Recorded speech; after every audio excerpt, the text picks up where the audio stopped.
Why do people choose a plant-based diet, not eating meat? Well, an awful lot of people go down that route because they don't like the idea of animal exploitation. They don't like the idea that food is produced very often in quite a cruel way, and they don't like to have the conscience of the cruelty and the process by which that food's actually arrived on their plates. I went to a vegan festival in Blackburn in September, and I was a bit surprised how very sort of negative a lot of the things were. You know, the negativity was all about, you know, we mustn't exploit animals. You know, animal cruelty is to be completely avoided in any form whatsoever. And I totally agree with that. That wasn't the main reason why I chose a plant-based diet. This is quite interesting. There's an interesting website here called humanemyth.org. So we're told that, you know, all these foods that we see in the supermarkets, animal-based foods, are produced in a humane way, they're slaughtered in a humane way, and so on. This website will put you right on that. I'm not saying that some of them aren't, but an awful lot of them are not, and that does concern me as well. As far as dairy is concerned, you know, I stopped using dairy products a while ago. I think mostly resulting from a particular book I read, which I'll also talk to you about shortly. But I also then looked up the composition of cow's milk and compared it with human milk. Now, all mammals, all female mammals, produce milk to feed their young. And the composition of each mammal's milk is absolutely, you know, precisely geared towards that particular species. And I can assure you, cow's milk is not designed for humans. And it's certainly not designed for adult humans. So, you know, I decided, right, dairy products out of the window. Donald Watson is a guy who was instrumental, I think, in setting up the Vegan Society immediately after the Second World War. You know, and he said this about cows. You know, basically, it's just not fair. You know, the idea that you make cows have calves every year, you remove the calves from the mothers, you kind of steal the milk from the cows. Yeah, it doesn't sit comfortably with me, and I'm sure it doesn't with quite a lot of people. Incidentally, if you want to interrupt or ask any questions while I'm going on, please do so. I mean, that's another cartoon which gave you the idea that actually, you know, there's all sorts in milk that shouldn't be there. I think yesterday I mentioned Twitter once or twice. I started tweeting only about 6 weeks ago, I think.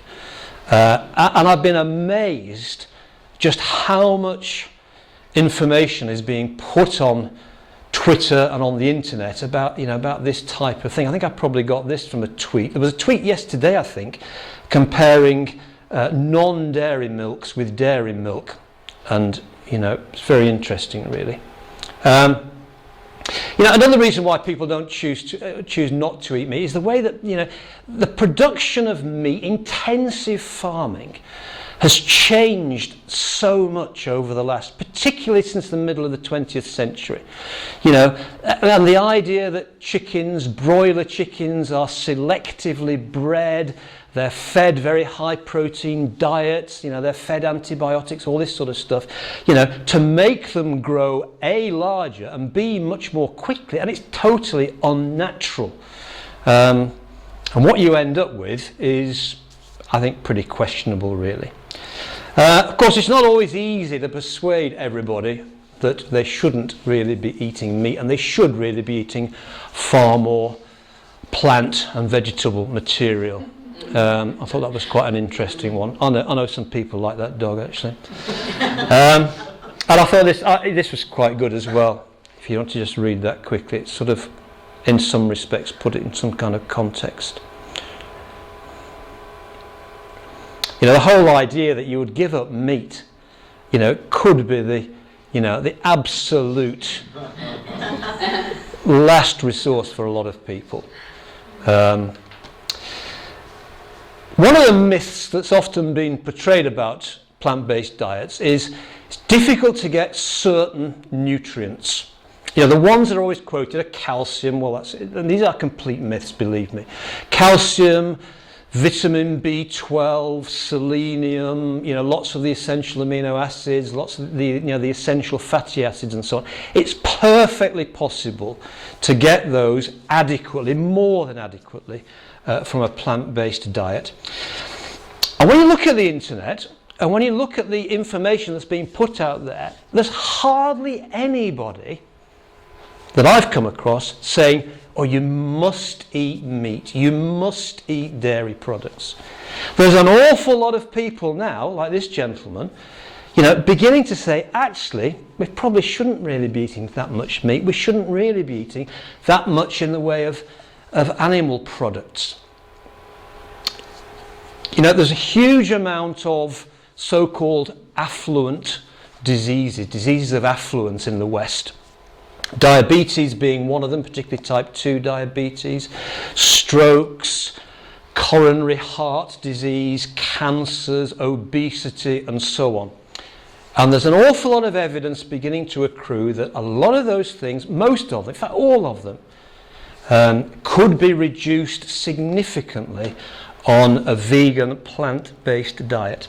And, very importantly, a diet that includes less processed foods. If you become vegan, plant-based, you almost automatically stop eating processed foods. Since I stopped all animal products, I haven't literally not eaten a single bought biscuit, cake, crisp, anything like that. In fact, I don't think I've eaten anything, probably not quite, well, I don't think I've really eaten anything with any additives whatsoever. And I think that's significant as well. There's an awful lot of evidence as well about the levels of various diseases in relation to the amount of diet that comes from plant material. And there's a complete correlation there between high levels of plant-based foods, much lower levels of things like coronary heart disease, cancer and so on, and vice versa when the levels of plant-based foods are low. And that was brought up in a particular book.